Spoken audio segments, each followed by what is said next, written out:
امریکی نائب صدر کا اسرائیل پر معاہدہ سبوتاژ کرنے کی کوششوں کا الزام. کہا اسرائیلی حکومت کے کچھ لوگ ہمیں پالیسی سے ہٹانے کی کوشش کر رہے ہیں. سفارتی کوششوں اور ایران سے اپنی معاہدہ سبوتاژ کرنے کے لیے اسرائیلی عناصر نے امریکہ میں مہم چلائی. اسرائیل نے مہم میں بھاری رقم خرچ کی. جیڈی وینس نے کہا یہ حقیقت ہے کہ ایپسٹین کے اسرائیلی انٹیلیجنس کے اعلیٰ ترین حلقوں سے رابطے تھے.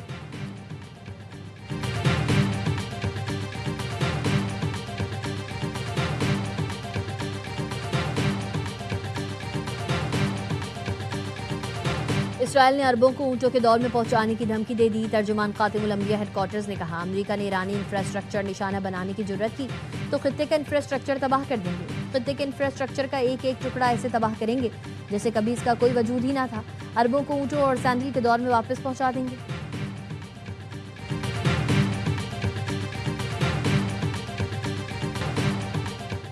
خطے کی صورتحال غیر یقینی ہے. ہر ممکن چیلنج سے نمٹنے کے لیے مکمل تیاری رکھیں. خطے میں کشیدگی بڑھنے سے ملکی معیشت متاثر ہونے کا اندیشہ ہے. وزیر اعظم شہباز شریف کا ملکی معیشت پر اثرات کے جائزہ اجلاس میں گفتگو. کہا اللہ کے فضل سے ملکی معیشت مستحکم ہے. ضرورت پڑنے پر بروقت اقدامات کے لیے جامع عمل مرتب کیا جائے.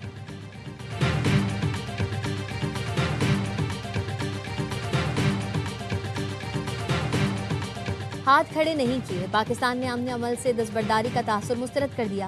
اسلام آباد مفاہمتی یادداشت برقرار ہے. فریقین اسی کے تحت دوبارہ مذاکرات شروع کریں. ترجمان دفتر خارجہ کی بریفنگ. طاہر اندرابی نے واضح کر دیا پائیدار امن صرف سفارتکاری سے ممکن ہے. اسلام آباد مفاہمتی یادداشت اب بھی زندہ ہے. امن کا مؤثر فریم ورک عمل درآمد میں مشکلات ضرور ہے لیکن جب مذاکرات شروع ہوں گے اسی دستاویز سے رہنمائی ملے گی.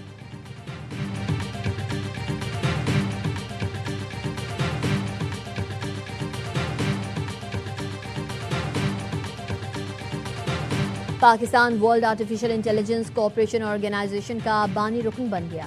نائب وزیر اعظم اسحاق ڈار نے شنگھائی میں آرگنائزیشن کے قیام کی تقریب میں شرکت کی. بطور بانی رکن پاکستان کی جانب سے معاہدے پر دستخط کیے. نائب وزیر اعظم کی چینی وزیر خارجہ وانگ یی سے ملاقات. اسحاق ڈار نے کہا عالمی مصنوعی ذہانت تعاون تنظیم کا قیام بہترین اقدام ہے. مستقبل مصنوعی ذہانت کا ہے.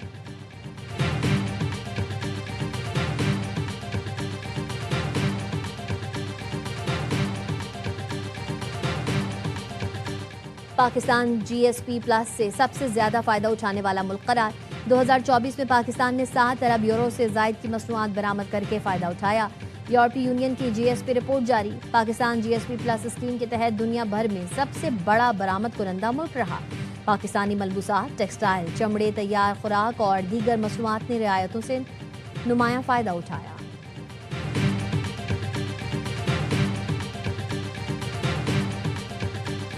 اور کامران خان ٹیسوری کی گورنرشپ پر واپسی پارٹی پالیسی ہے. ایم کیو ایم کے سینئر رہنما فاروق ستار کہتے ہیں گورنرشپ ہماری ہے اور ہم واپس لیں گے یا پھر اپوزیشن میں بیٹھیں گے. اس معاملے پر قابل ذکر بامعنی پیغام رساسی اور مثبت پیش رفت ہوئی ہے. ہم اگر گورنرشپ بھی نہ بچا سکیں تو پھر ووٹرز ہم سے سوال کرتے ہیں. وزیر اعظم کو کہا کہ ہم اپوزیشن میں بیٹھ سکتے ہیں. فاروق ستار نے کہا مصطفیٰ کمال کو شکر گزار ہونا چاہیے کہ ایم کیو ایم نے قبول کیا. ایم کیو ایم سے الگ ہو کر مصطفیٰ کمال نے جو الیکشن لڑے وہ سامنے ہیں. دوبارہ ایم کیو ایم میں آئے تو وہ آج وزیر ہیں.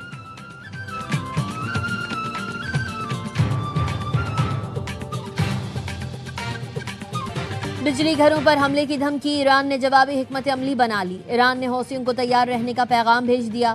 رائٹرز کا دعویٰ. بتایا ایران نے حوثیوں کو پیغام بھیجا ہے کہ امریکہ بجلی گھر اور توانائی مراکز کو نشانہ بنائیں تو باب المندب اور بحور احمر بند کر دیں.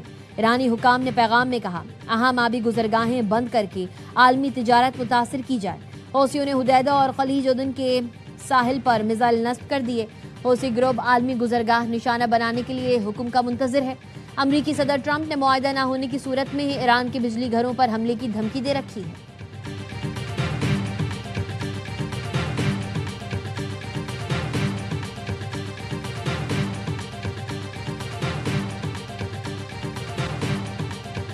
I don't like giving deadlines, but they pretty much know. They know the story. They better behave. Deadline پسند نہیں. ایران کو اپنا رویہ بہتر کرنا ہوگا. امریکی صدر ٹرمپ کہتے ہیں ایران صورتحال کو بہتر طور پر سمجھ رہا ہے. ایرانی رہنما ملاقات کرنا اور معاملات طے کرنا چاہتے ہیں. جلد ہی معلوم ہو جائے گا کہ ہم کسی سمجھوتے پر پہنچتے ہیں یا پھر معاملہ مکمل طور پر نمٹا دیتے ہیں. سابق صدور نے درست اقدام نہیں کیے. یہ معاملہ 47 برس پہلے طے ہو جانا چاہیے تھا.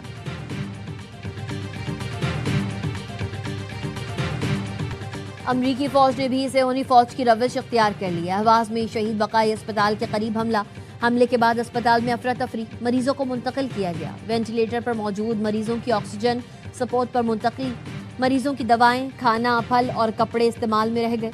لوگ پیاروں کی منتقلی کے لیے کال ملاتے، ایمبولینس بلاتے رہے. امریکی حملوں کے بعد سریک، چابہار، کیشم جزیرے میں دھماکے. امریکی سینٹرل کمانڈ کے مطابق ایرانی کمانڈ سینٹرز، فضائی دفاع، میزائل اور ڈرون تنصیبات کو نشانہ بنایا گیا. بندر عباس سمیت متعدد مقامات پر حملے کیے.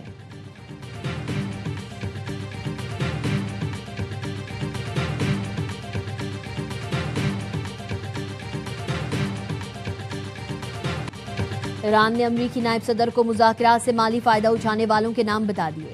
امریکی ویب سائٹ دی نیوز ریپبلک نے بتایا ایرانی عہدیدار نے جے ڈی وینس کو خفیہ پیغام بھیجا کہ جیریڈ کشنر اور اسٹیو وٹکاف مذاکراتی عمل کو مالی فائدے کے لیے استعمال کر رہے ہیں. پیغام جون میں سوئٹزرلینڈ مذاکرات کے دوران ایک ثالث کے ذریعے وینس تک پہنچایا گیا. وینس کو خبردار کیا کشنر اور وٹکاف کی مذاکراتی عمل میں موجودگی 17 جون کے فریم ورک کو مستقل معاہدے میں تبدیل کرنے کے امکانات کو نقصان پہنچا سکتی ہے. وائٹ ہاؤس کی ترجمان اینا کیلی نے رپورٹ کو مسترد کرتے ہوئے کہا ایسا کوئی پیغام کبھی امریکہ تک نہیں پہنچایا گیا.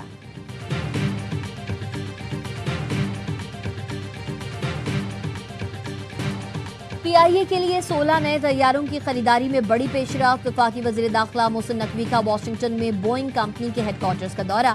پی آئی اے کی نئی مینجمنٹ کے وفد کے ساتھ بوئنگ گلوبل کے صدر برینڈن نیلسن سے ملاقات. پی آئی اے کے لیے 16 نئے طیاروں کی خریداری کے بہترین آپشنز پر بات چیت. بہترین ڈیل کو جلد حتمی شکل دینے پر اتفاق. وزیر داخلہ محسن نقوی نے طیارہ سازی کی صنعت میں بوئنگ کمپنی کے کلیدی کردار کو سراہا.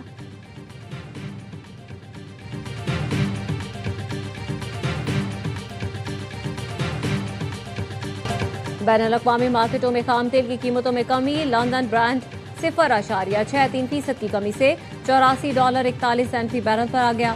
امریکی ویسٹ ٹیکساس 0.38% کمی سے $79.03 فی بیرل پر ٹریڈ کر رہا ہے. آئی ایم ایف نے خبردار کیا ہے ایران امریکہ کشیدگی سے تیل کی عالمی مارکیٹ میں سپلائی متاثر ہو سکتی ہے.